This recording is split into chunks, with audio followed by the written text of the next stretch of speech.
SalesCrunch. Learn more, earn more.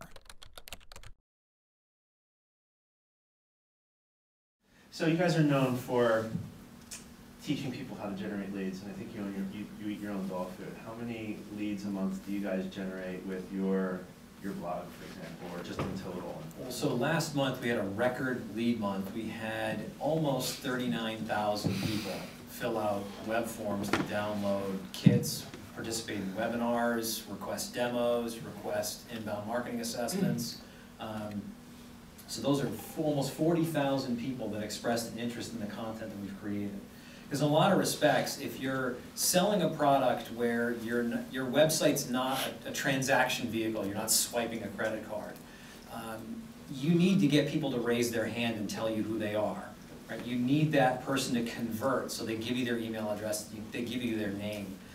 In a lot of respects, what you're creating is this sort of transaction for information. Office 4 months ago, I said, I'm so, like, if you don't know, like, you know, these guys are producing a mass amount of content. There's at least 3 incredibly great blog posts a day, which I feel incredible anxiety and have to read. So you're clearly doing the job, right? And I walked into the office and said, so where's, like, your editorial team? And Andrew said, that's him over there. So talk about, you know, where all this content comes from. So one of the really interesting things about HubSpot is that we didn't obsess over a policy around social media and around our employees engaging in our marketplace. Instead, we took the tack of, we're all adults, just use common sense. Because arguably, a representative of your company is out and about doing their thing every day. They might be at the grocery store, they might be out at a ball game, whatever it is. They're always representing your company, and being involved in social media and things along those lines really is no different. You should just be your normal self in a respectful way. So with that mindset, really everybody in our company is a content creator. I've written blog articles, Mark's written blog articles, and we've got essentially, as Mark said, you know, well over 200 employees. Every one of them has an opportunity to contribute to our content creation. And we have one person that sort of channels that through, schedules it, does a little editing, and that's how we're able to generate really 3 posts a day. Because we've hired people that are really passionate about the discipline of inbound marketing, so we let them pursue their various passions with respect to how they're applying it in the jobs that they have. So we have people that write about inbound marketing relative to selling, some relative to social media, some relative to ways in which generate leads. There's all kinds of different content that gets created from these different specialists. What's the percentage of leads that come in from your blog versus other mechanisms? The blog's anywhere between 25 and 30%. So, Andrew, you talked about just being so many leads that you kind of had to figure out which ones to call. Mark, maybe you could talk a little bit about how you figure that out. Yeah. So we MIT a lot of our company. We're all about the numbers. If you've ever come by or studied some of the case studies that have been done about us. And that's how we answer that question as well. So we were fortunate to have such a large data set. I think it was 3 years ago we did this for the first time. We took about 3 months worth of leads back then, which was about 50,000 leads. And we had gone back, let's say it was April now, we went back to like July, August, and September. So we went back like 6, 7 months and looked at those leads and looked at where they were today. We captured probably like 40 to 50 different data points on every lead. You know, the people who actually fill out the form and become a lead, they might tell us like 8 things, like their name, their role, their company, that kind of stuff. And what our software does, it grabs a whole bunch of other stuff, like where are you located, how many times you've been to the site, which pages did you look at, did you comment on our blog, do you have a Twitter profile, there's a whole bunch of stuff. So we captured like 40 or 50 different data points. And we were curious, like, are any of those data points predictive of whether or not you're going to be successful with our sales team and with our product? So we ran a regression analysis against all of those 50,000 leads and those 50 different data points to see which data points actually predicted success with our sales team and success with our product. And that's how we based our lead grade and figured out which leads should go to the sales team and which leads should go to marketing and be nurtured more, and which leads do we just throw out. Like they're not going to be a good fit. And then we were also, for the leads that went to the sales team, we were able to grade them so the sales team, if they get a bunch of leads in a day, they know which ones to focus on first.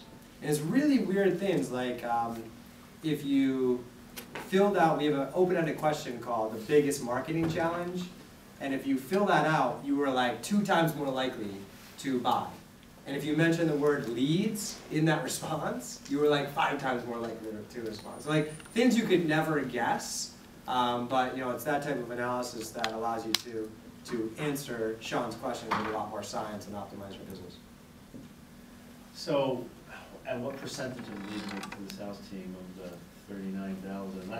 By the way, I talked to like 2 months ago, it was 29,000, so that's amazing growth. Yeah, the marketing. Yeah. Usually it's, so we've got a couple different teams, and the inbound domestic team where most people are. So of the 80 people, probably like 50 of them, 60 of them are calling on leads that are coming to us, and they're in the US or Canada. That probably represents about 25 to 30% go to that core team. Another big chunk are people who actually want to partner with us.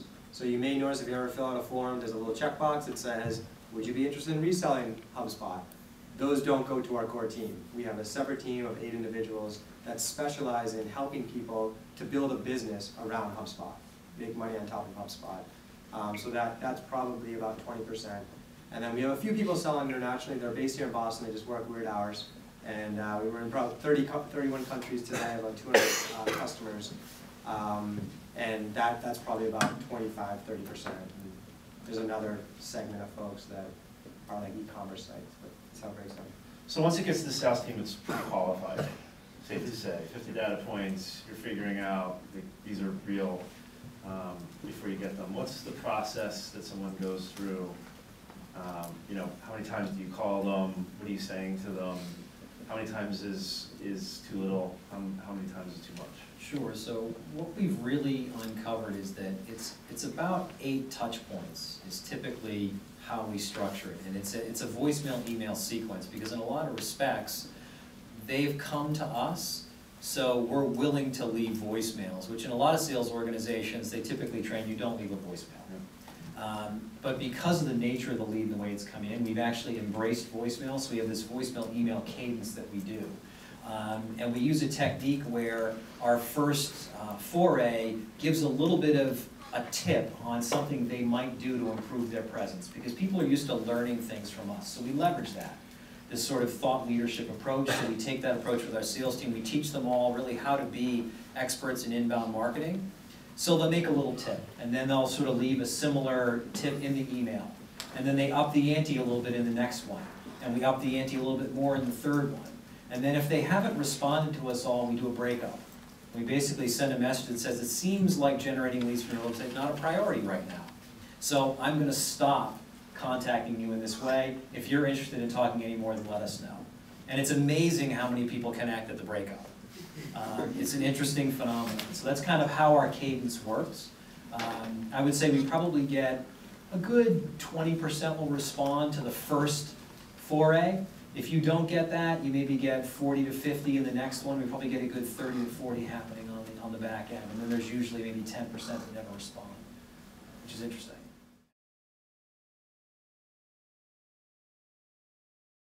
SalesCrunch. Learn more, earn more.